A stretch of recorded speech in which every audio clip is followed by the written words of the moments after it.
Hello viewers, today we are looking to the documentary of Tokyo, so watch till end and subscribe it if you like. The history of the city of Tokyo stretches back some 400 years. Before Tokyo became the capital city of Japan, Kyoto was the country's capital. In Japanese, Kyoto means the imperial capital, while Tokyo means the East Imperial capital. Originally named Edo, the city started to flourish after Tokugawa Ieyasu established the Tokugawa shogunate here in 1603. As the center of politics and culture in Japan, Edo grew into a huge city with a population of over 1 million by the mid-18th century. Throughout this time, the emperor resided in Kyoto, which was the formal capital of the nation. The Edo period lasted for nearly 260 years until the Meiji Restoration in 1868, when the Tokugawa shogunate ended and imperial rule was restored. The emperor moved to Edo, which was renamed Tokyo. Thus, Tokyo became the capital of Japan. During the Meiji era, Japan began its avid assimilation of Western civilization. Buildings made of stone and bricks were built on the sites of the mansions of feudal lords, and the major roads were paved with round stones.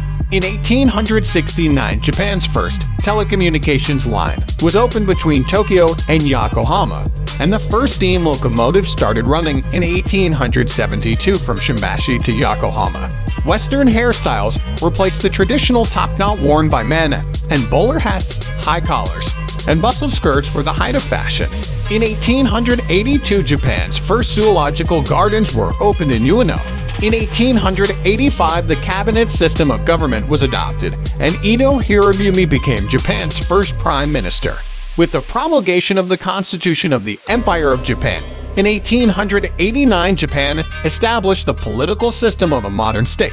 During the Taisho era, the number of people working in cities increased, and a growing proportion of citizens began to lead consumer lifestyles. Educational standards improved, and the number of girls going on to study at higher schools increased. Performing arts such as theater and opera thrived.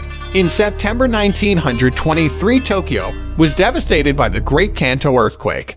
The fires caused by the earthquake burned the city center to the ground. Over 140,000 people were reported dead or missing, and 300,000 houses were destroyed. After the earthquake, a city reconstruction plan was formulated.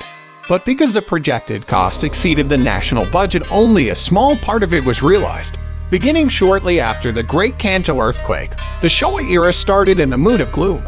Even so, Japan's first subway line was opened between Asakusa and Ueno in 1927, and in 1928 the 16th general elections for the House of Representatives of the Diet were held for the first time following the enactment of universal male suffrage.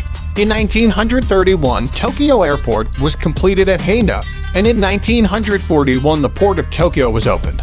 By 1953, the resident population of Tokyo had grown to 6.36 million, comparable to the populations of New York and London.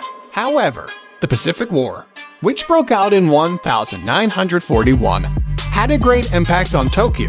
The dual administrative system of Tokyo-fu and Tokyo-shi was abolished for wartime efficiency, and the prefecture and city were merged to form the metropolis of Tokyo in 1943.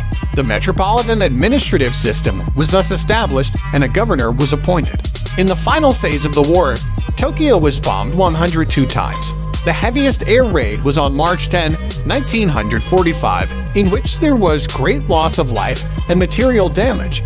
The war came to an end on September 2, 1945, when the Japanese government and military representatives signed the Instrument of Surrender. Much of Tokyo had been laid waste by the bombings, and by October 1945 the population had fallen to 3.49 million, half its level in 1940. In May 1947, the new Constitution of Japan and the local autonomy law took effect, and Seikiro Yasui was elected the first governor of Tokyo by popular vote under the new system. In August of that year, the present 23 special ward system began in Tokyo metropolis. The 1950s were a time of gradual recovery for the nation. Television broadcasting began in 1953, and Japan joined the United Nations in 1956. Economic recovery was aided in particular by the special procurement boom arising from the outbreak of the Korean War in 1950. This led to Japan's entry into a period of rapid economic growth in the 1960s.